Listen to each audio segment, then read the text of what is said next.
Welcome back to another single figure action figure review, this time in a new format called Yimbo's 5-Minute Feelings. Let's check out today, Jada Toys Mega Man. You're going nowhere. I got you for 5 minutes. 5 Minutes of playtime.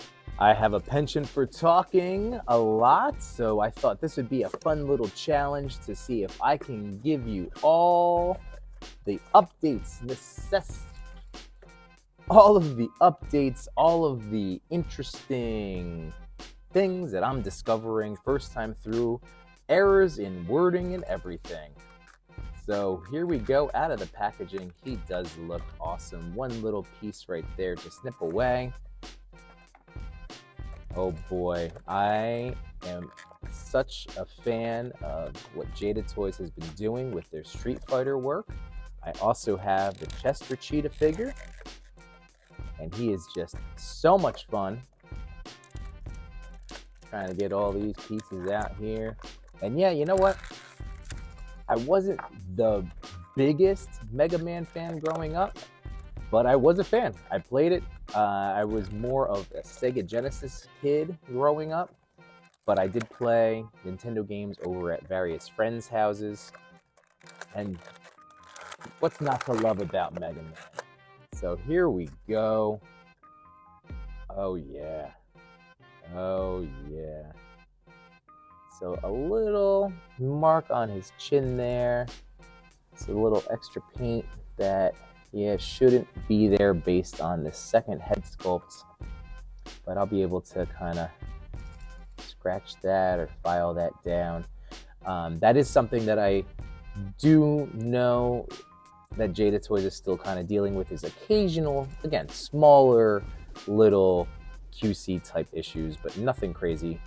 And again, I can live with that, especially at the $20, $25 price point. So let's see how he's moving.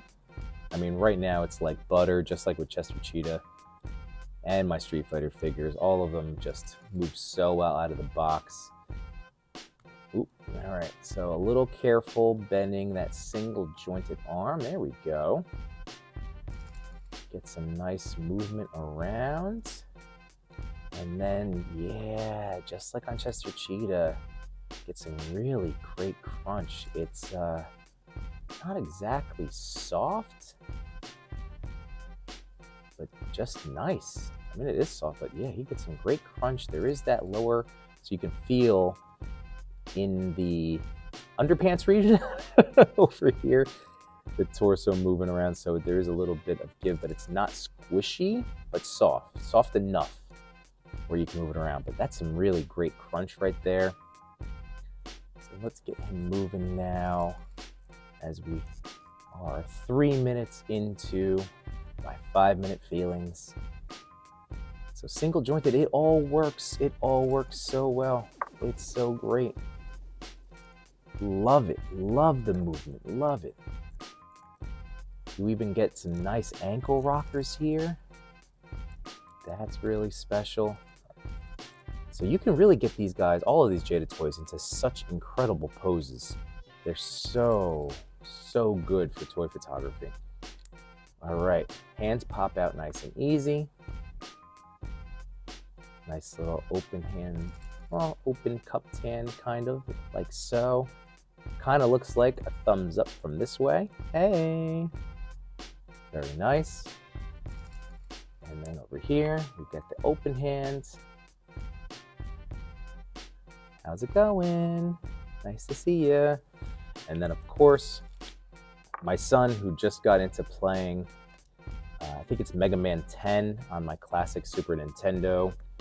He loves the blast, the arm cannon.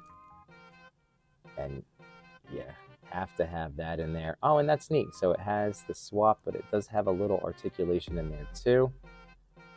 But yeah, buddy, with the arm. Ooh. So to close things out, he does have the stand here for the blast effect, just like with Ryu, Ken, and I believe those are the main ones, but you can get that going like so. And how about that I am super into this figure. He looks tremendous. If you are a fan of video games and are looking to expand your video game collection of toys, once again, you cannot go wrong with this price point. So much fun. I'm in my feels. Have a good one, everybody.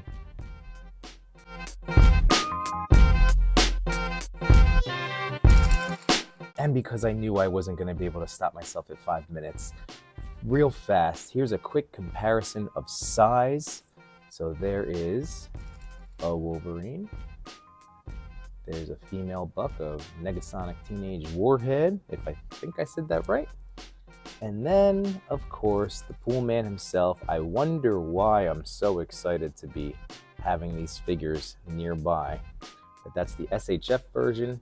So you can see that he is tiny compared to these guys, but with my quirky little characters and Muppets and just all sorts of goofy Disney-inspired characters, this is what I would expect Mega Man to look like compared to some Marvel characters that are supposed to be realistically scaled. So yeah, I dig it, but there you go, extra little bonus minute. And bonus extra time. This is actually a necessity because I need you to understand that I goofed on the arm cannon. It's supposed to actually come here, which I thought it looked a little weird. Now, unfortunately, my problem is that peg is larger than the pegs on the hands. So when I pop this back in, that still all works fine and dandy, but I went to go throw this hand in and it just, I noticed a looseness to it. So it's just something to be aware of. All right, it didn't just fall out on me, so that's good, but it is looser than I probably would have liked. Actually, both hands are kind of loose. So I don't know, the hand pegs themselves compared to here, you can just see the nub is a lot larger and thicker. So just something to, again, be aware of. I will probably use Kiki loose joints to thicken that hole, but again, not the end of the world. I was a little nervous. It just makes it a lot easier to switch hands, but it isn't falling out like I was worried. So I just wanted to let you know that I did in fact catch my goof and figured I'd had to at least address it now before I get yelled at in the comments. So have a great rest of your day, everybody. Bye! And just so you know, every Sunday night at 8 p.m. Eastern Standard Time, I go live to talk about life and toys. Hope to see you in the chat one of these days. And in the meantime, have a great rest of yours. Purge.